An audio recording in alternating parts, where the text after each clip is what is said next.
அடே துரோகி துரோகி, ஏ பெருமாளே திருமாலே, என்னோட உன்னதமான பதிவிரதா தன்மையை கெடுத்து உன் கல் மனசுனால என் புருஷனையும் கொல்ல வச்சுட்ட, நீ கல்லா போ அப்படின்னு பிருந்த சாபம் கொடுத்தா.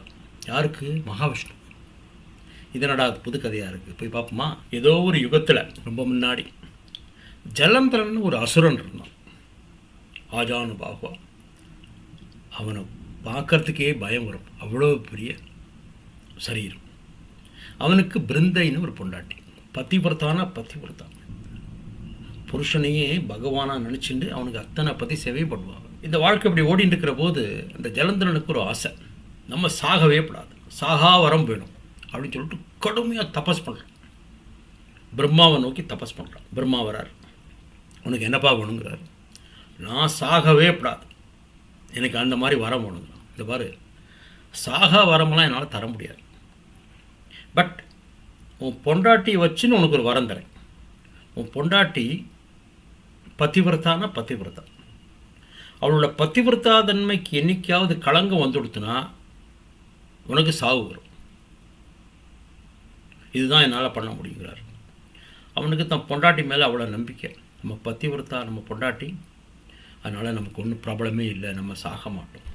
அடித்தான், சுற்றி இருக்கிற வாழெல்லாம் அடிக்கிறான், வெளிநாட்டுக்கெல்லாம் போய் அடிக்கிறான், கீழே பாதாள லோகத்துக்கு போய் அடிக்கிறான், மேலோகத்தில் போய் அடிக்கிறான், தேவலோகம், அந்த லோகம், இந்த லோகம், எல்லா லோகத்துலையும் அடித்து கடைசியாக பரமசிவன்கிட்ட வந்துட்டான். அதாவது இடத்த கொடுத்தா மடத்தை பிடுங்குற கதை. கொடுத்த பகவான்கிட்டே சண்டைக்கு போகிறான். மும்மூர்த்திகள்கிட்ட சிவன்கிட்டையே அவன் சண்டைக்கு போயிட்டான். பிரம்மாவோட சக்தி வாய்ந்தவர் சிவன், நம்ம அவனுடைய சண்டை போடுவோம், சிவலோகத்தையும் நம்ம கையில் எடுத்துன்னு சண்டை போட போயிட்டேன். சண்டை நடந்துட்டுருக்கு, மாதம் வருஷம் யுகம் யுகமாக சண்டை நடந்துட்டுருக்கு, நிற்கவே மாட்டேங்கிறது. ரெண்டு பேரும் பலசாலிகள். எல்லாரும் தேவர்கள், 33 கோடி தேவர்கள் எல்லாரும் போய் பிரம்மாட்ட போய் காலை விழுந்தா, என்னையாதே நீ ஒரு வரம் கொடுத்த, இந்த மாதிரி ஆயிடுத்து அப்படின்னு. சரிவா, எல்லோரும் நம்ம பெருமாள்கிட்ட போகலாம், மகாவிஷ்ணுகிட்ட போகலாங்கிற. எல்லோரும் மகாவிஷ்ணுகிட்ட போகிறான். இடம் கொடுத்தா மடத்தை பிடுங்குற கதை, அது என்னன்னு சொல்கிறேன். எங்கள் ஊர் பேர் அகரமாங்குடி. அகரமாங்குடின்னா ஆக்சுவலி அகரம்னா முதல் மாங்குடி இல்லை, அது ஆக்சுவலி இது தெற்கு மாங்குடி, அது பக்கத்தால் வடக்கு மாங்குடி. பெரிய ஊராக இருந்தது மாங்குடிங்கிறது, ஐயம்பேட்டை கிட்டக்க, மெலட்டூர் கிட்டக்க. அதில் தெற்கு பக்கம் இருக்கிறதுல இந்த சோக்கால்டு பிராமணாலாம் இருந்தான், 2 பேரும், ஐயங்கார் ஐயர் எல்லோரும் இருந்தாங்க. அந்த வடக்கு பக்கத்து மாங்குடியில் முதல்ல ஹிந்துக்கள் தான் இருந்தாங்க, புரியுறதா? ஹிந்துக்கள் தான் இருந்தாங்க. அப்புறம் ஒரு முஸ்லீம் வந்தான், 2 முஸ்லீம் வந்தான், கொஞ்சம் கொஞ்சமாக. எங்கள் அப்பா சொல்லியிருக்காரு எனக்கு, அவர் தாத்தா காலத்தில் என்ன பண்ணுவான்னா, இந்த மாதிரி இருக்கிற போது, ஐயா நான் வந்திருக்கேன், நீங்கள் வேலைக்கு கூப்பிட்ருக்கீங்க, தச்சு வேலை, அப்போல்லாம் முஸ்லீம்ஸ் தச்சு வேலைக்கு தான் வருவாங்க, நீங்கள் தச்சு வேலைக்கு கூப்பிட்ருக்கீங்க, என் ஒத்தனால் பண்ண முடியாது, நான் என்னோடய சொந்தக்காரனை பையனை கூப்பிட்டு வரேன், அக்கா பையனை கூப்பிட்டு வரேன், மச்சானை கூப்பிட்டு வரேன், சேர்ந்து வேலை பண்ணுவோம். சரி பண்ணு அப்படின்னா, ஐயா நாங்கள் எங்கே தங்குறதுன்னா, அந்த ஊர் கோடியில் தங்கிக்கோ அப்படின்னு. ஊர் கோடினா அந்த வடக்கு மாங்குடி பக்கம், மாங்குடிக்கு வடக்கு மாங்குடி நடுப்புற இருக்குது, அந்த ஓரத்தில் எங்கேயா இடத்துல ஒரு குடிசை போட்டு தங்குவோம். இந்த கோவில் வேலையை பார்க்குற போது யாரும் ஒருத்தன் என்னோடய வீட்டுக்கு வேலை பண்ணணுமா, இன்னொருத்தன் என்னோடய வீட்டுக்கு வேலை பண்ணுமா. இப்போ சொல்லுவோம், ஐயா எங்கள் 2 பேர்னால முடியல, நாங்கள் இன்னும் ஊர்லேருந்து ஆளை கூட்டின்னு வரோம். சரி கூட்டின்னு வரோம். ஒரு குடிசை, 2 குடிசை ஆச்சு, 2 குடிசை 10 ஆச்சு, 10 100 ஆச்சு. 100 இருக்கும்போது முதல்ல வந்தவன் பெரிய ஆளாயிட்டான். அவன் வந்து மேன் பவர் ஏஜெண்ட், அவன் ஆளை கொண்டாந்து வேலை கொடுக்கறது, கமிஷன், இப்படியே ஆகி அவனோட குடிசை பங்களா ஆகிடுது. இப்போ அடுத்து கொஞ்சம் கொஞ்சமாக ஸ்ப்ரெட் பண்ணிகிட்டே வந்துட்டான். இருக்கிறவன் வீட்டெல்லாம் வாங்க ஆரம்பிச்சிட்டான். ஆமாம், நம்ம வீட்டுக்கு பக்கத்தில் உட்காந்து அவன் வந்து மாட்டை தின்னானாக்கா நம்ம அங்கே இருக்கிறது கஷ்டம், அவனோட சண்டை போட முடியாது, நகர்ந்து போயிடணும். அப்படியே கொஞ்சம் கொஞ்சமாக அந்த வடக்கு மாங்குடி முழுக்க முஸ்லீம் ஏரியா போயிடுது. இன்றைக்கி அப்படி தான் இருக்குது, உள்ளுக்குள்ளே நம்மளால் போகவே முடியாது. எழுத்தால் பார்க்குற போதெல்லாம் சிரிப்பான், எல்லாம் பண்ணுவான். தனியாக இருக்கிற போது அவங்க 10 பேராக இருக்கிற போது நம்மளால் கிட்ட கூட போக முடியாது, ஹலோ கூட சொல்ல முடியாது, அவ்வளோ தூரத்துக்கு இதுவாகிடும். இப்போ அந்த ஊர் முழுக்க வளைச்சி ஐயம்பேட்டை வரைக்கும் வளைச்சி போட்டாங்க. இதான் இடத்த கொடுத்தா மடத்தை பிடுங்கிறது. இது வந்து அவளை மட்டும் குறை சொல்கிறதுக்கு இல்லை.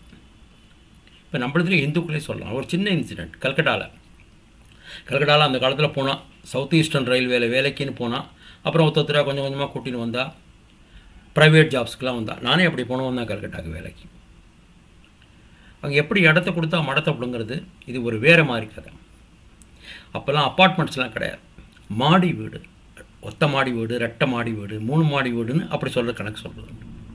என் ஃப்ரெண்டு ஒருத்தர் வந்து 4வது மாடி, அதாவது இந்த டெரஸை மாடியாக பண்ணி அவர் குடியிருந்தார். கீழே கிரவுண்ட் ஃப்ளோர் ப்ளஸ் 3 ஃப்ளோர். 3 ஃப்ளோர்லேயும் ஒவ்வொரு ஃப்ளோர்லேயும் ஒருத்தனா வாடகைக்கு வச்சுருந்தா சவுத் இண்டியன்ஸ். அந்த கிரவுண்ட் ஃப்ளோரில் இருக்கிறவோட வீட்டில் 4-5 பொண்ணுகள். அங்கேயே தங்கி இவங்க ஒவ்வொருத்தனும் ஒவ்வொரு பொண்ணை கல்யாணம் பண்ணிட்டான். ஒவ்வொரு பொண்ணும் ஒவ்வொரு மாடி எடுத்துன்னு கொடுத்து. இந்த கிழவனுக்கு ரிட்டையர் ஆனப்புறம் அவனுக்கு பணம் கிடையாது. அவன் ப்ரைவேட் கம்பெனிலேருந்து ரிட்டையர் ஆனான். அவன்கிட்ட எது பணம்? அவன் வாடகை வரும், நம்ம சந்தோஷமாக இருக்கலாம்னு நினச்சிட்டு இருந்தான். பொண்கள் எல்லாமே வீட்டை எடுத்துட்டு, பொண்கள்கிட்ட வாடகை வாங்க முடியுமா? முடியாது. கிரவுண்ட் ஃப்ளோர் இருக்கிற வயசானவன் டாப் ஃப்ளோரில் இருக்கிற என் ஃப்ரெண்ட்கிட்ட மட்டும்தான், ஃபேமிலி அவள்கிட்ட தான் வாடகை வாங்குவான். 3 ஃப்ளோரும் 3 வீடும் போயிடுது. இன்றைக்கி நம்மலாம் அப்பார்ட்மெண்ட்டில் வீடு வாங்குகிறோம், 3 BHK அப்படிங்கிறோம். இந்த 3 BHKங்கிறது தான் ஒரு ஃப்ளோர். அப்போ அது ஒரு ஹால், அதைத்தான் அப்போ நம்ம 3 ரூமாக பண்ணிக்கிறோம். அவ்வளோ பெரிய வீடு வாடகை போயிடுதுன்னா இன்றைக்கி அந்த மாதிரி நிறைய பேர் இருக்கா. அதனால் என்ன பண்ணுறா, வீட்டை இடிச்சுட்டு புதுசாக கட்டுறா. வாடகை வேணுமே, அவளுக்கு வருமானம் இல்லை. ப்ரைவேட் கம்பெனியில் போனவங்களுக்குலாம் வருமானம் இல்லையே. அதனால் இதான் இடத்த கொடுத்தா மடத்தை பிடுங்குற. இப்போ கதைக்குள்ளே வருவோம். சிவனுக்கும் ஜலந்தரனுக்கும் சண்டை நடந்துகிட்டே இருக்குது. திருமால் இறங்கி வரார். மகாவிஷ்ணு இறங்கி வந்து ஜலந்தரன் மாதிரி அவதாரம் எடுத்துக்கிறார். அப்படியே ஜலந்தரன் மாதிரியே டோட்டலாக வந்து அந்த பிருந்தையோட வீட்டுக்குள்ளே போகிறார். இவன் என்ன நினச்சிட்டா, புருஷன் தான் வந்துட்டான்னு சொல்லிட்டு புருஷனுக்கு வேணுங்கிற சேவையெல்லாம் பண்ணிட்டு இருக்கா. புருஷன்னு நினச்சிட்டு அத்தனையும் இவன் புருஷன்னு நினச்சிட்டு திருமாலுக்கு பண்ணின சேவையில் அவளோட பதிவிரதாத்தன்மை பிரஷ்டமாயிடுது. பதிவிரதாத்தன்மை கெட்டு போயிடுது. பதிவிரதாத்தன்மை கட்டு போன உடனே ஜலந்தரனோட கையிலேருந்து சக்தி குறைஞ்செடுத்து சிவனை வெட்டிட்டார். சிவன் ஜலந்தரனோட தலையை வெட்டி அவனை கொன்னுட்ட உடனே திருமால் தன்னோட சுயரூபத்தில் வந்து சங்க சக்கரதாரியாக அவளுக்கு காட்சி தர்றார். ஸ்ரீகிருஷ்ணனையே நம்பின்னு இருக்கிற அந்த பொம்பளை சங்க சக்கரதாரியை பார்த்தோன்னு அவனுக்கு நமஸ்காரம் இல்லை, அவனை திட்ட ஆரம்பிச்சிட்டான். அட துரோகி, என் புருஷன் மாதிரி வேஷம் போட்டுன்னு வந்து என் பதிவிரதாத்தன்மையை நீ கெடுத்துட்ட, என் புருஷனையும் நீ கொல்ல வச்சுட்ட, நான் உன்னோட பக்த தான், நான் உனக்கு சாபம் தரேன், நீ கல்லா போ அப்படின்னு. திருமால் கலங்கலை. பதிவிரதா சிரோன்மணி பிருந்தை கேளு. இது வந்து முன்னாடியே எழுதி வச்ச ஒரு விதி. உன் புருஷனுக்கு இந்த மாதிரி தான் சாக வரணும்னு சொல்லிட்டு ஒரு விதி இருக்குது. அதனால் நீ கொடுத்த சாபத்தை நான் ஏற்றுக்கிறேன். பிருந்தை, உன்னோட விருப்பத்தை அப்படியே இப்போதே ஏற்றுக்கிறேன். நேபாளத்தில் முக்திநாத்தில் கண்டகி நதியில் சாலிகிராமமாக நான் இருப்பேன். யாரெல்லாம் முக்திநாத்துக்கு வந்து என்னை ஆதரிக்கிறாளோ அவள் எல்லாருக்கும் நல்லது நடக்கும். என் பக்தர்கள் அத்தனைக்கும் நல்லது நடக்கும். உலக நன்மைக்காக இது நடந்த ஒரு நாடகம். இது எனக்கு மிகவும் பிடிச்ச கார்த்திகை சுத்த துவாதசியில் தாமோதரன்னு வருவேன். நான் வந்து கல்யாணம் பண்ணிக்கிறேன். என்னோட பூஜைக்கு உன்னை விட வசந்த காரியம் ஒன்றும் கிடையாது. That is